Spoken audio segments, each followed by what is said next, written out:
मैं भारत हूँ, तुम्हारी मातृभूमि। अनेकता में एकता को समेटे हुए शांति और प्रेम की हमेशा अग्रदूत रही हूँ मैं देवभूमि भी हूँ। मेरी कुंडली के लगन में है राहु,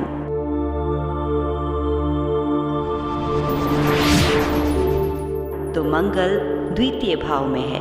शनि भी बड़ी रोचक जगह यानी तृतीय भाव में बैठा है।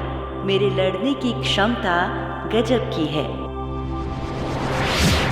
5 ग्रह तृतीय भाव में बैठे जो हैं, अब तक हंसते खेलते अपने नागरिकों को संभाला ही तो है। सारी परिस्थितियों का डटकर सामना किया है मैंने, लेकिन इस बार का आक्रमण जरा हटके हुआ है मुझ पर क्या, समस्त विश्व पर इस समय खतरे के बादल मंडरा रहे हैं। क्या होगा इसका अंजाम, कैसे इस विपत्ति से उभरेंगे, इन सब का जवाब जानने आओ मिलते हैं डॉक्टर विनय बजरंगी जी से, जिन्होंने इस वैश्विक त्रासदी की जानकारी पहले से ही दे दी थी। नमस्कार। भारत के समस्त नागरिकों और भारत को मेरा वंदन। मैं अपने सभी आलेखों और भविष्य कथनों में कुंडली के ऊपर से शनि के भ्रमण को महत्व देता हूं। आपको याद होगा भारत सन 1990 में भारतवर्ष पर क्या विशेष हुआ था। भारत के नागरिक किस बात से त्रस्त हुए थे? हाँ, मुझे याद है। मंडल कमीशन के कारण पूरे देश में अराजकता का माहौल था। काफी समय लगा था सब कुछ ठीक ठाक होने में। अच्छा, एक बात और याद करिए भारत, सन 1961-62 में आप पर विशेष क्या हुआ था? आप किस कारण से परेशान हुए थे? आपके नागरिक किस कारण से परेशान? हाँ, चीन ने आक्रण युद्ध किया था मुझ पर। हम लोग तैयार युद्ध के लिए नहीं थे। आक्रण हार हुई थी और चीनियों को वापस जाते जाते कई महीने लगे थे। मैं आपसे यही कहना चाहता हूं, यह शनि के 30 वर्ष का एक फेरा है। जब जब भारतवर्ष की कुंडली के अंदर चंद्रमा से शनि सप्तम अष्टम भाव में आएगा तो भारतवर्ष को असहनीय पीड़ा देगा। जैसे ही शनि महाराज अष्टम भाव से नवम भाव की तरफ गोचर करते हैं, वैसे ही भारतवर्ष पर अनियंत्रित विपदा मंडराती है। आपने यदि भारत की कुंडली को देखा हो तो भारत की कुंडली के सप्तम भाव में केतु विराजित है और इस बार शनि से एक राशि पहले ही केतु बैठे हैं, यानी कि केतु शनि को उकसाते हैं, शनि को वो और पथ भ्रमित करते हैं, यानी जो कष्ट है उसका स्वरूप काफी बड़ा हो सकता है।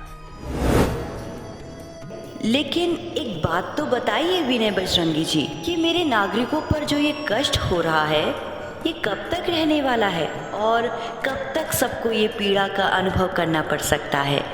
देखिए, शनि जो है वो इस राशि यानी मकर राशि के अंदर अभी जनवरी में ही तो आया है और एक राशि में यह 2.5 वर्ष तक रहता है। लेकिन परेशान होने की बात नहीं है।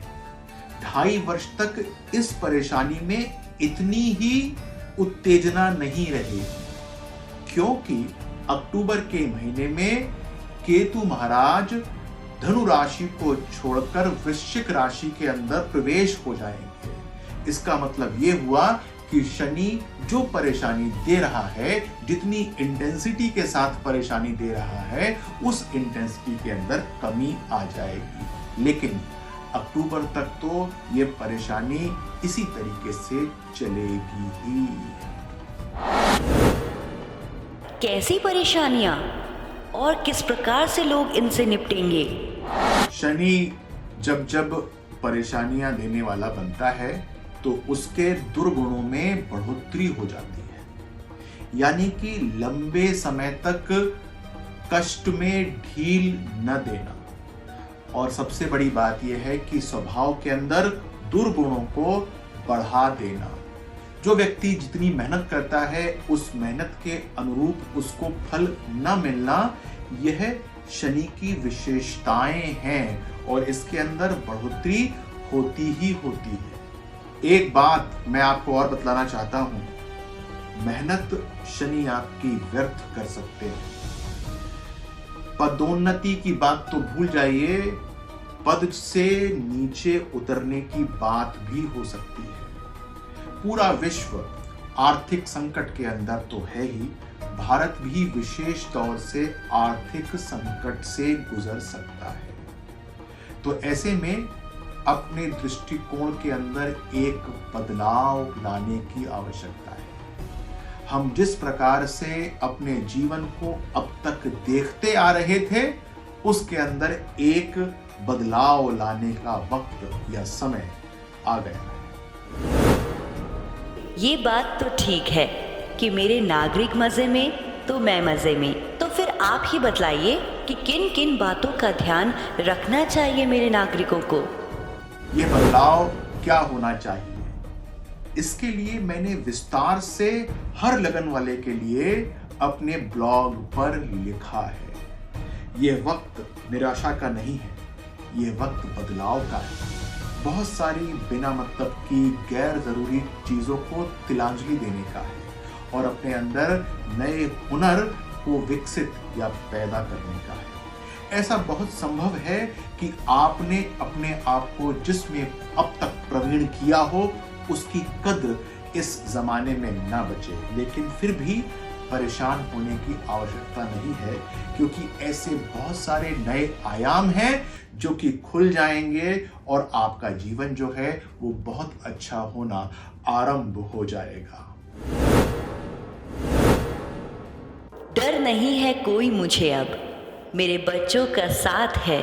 लड़ना है इस वैश्विक महामारी से तो एकता ही एकमात्र उपाय है।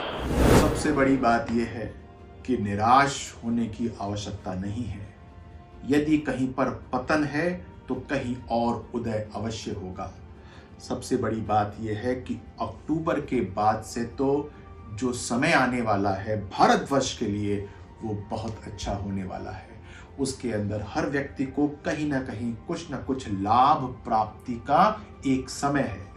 जो मेरे इस वीडियो को देख रहे हैं वो मेरे ब्लॉग को पढ़ें।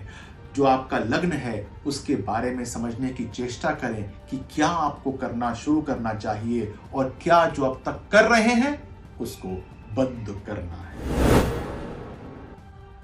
एकता बिन होता हर काम अधूरा, इसे अपनाकर करो मुझे पूरा।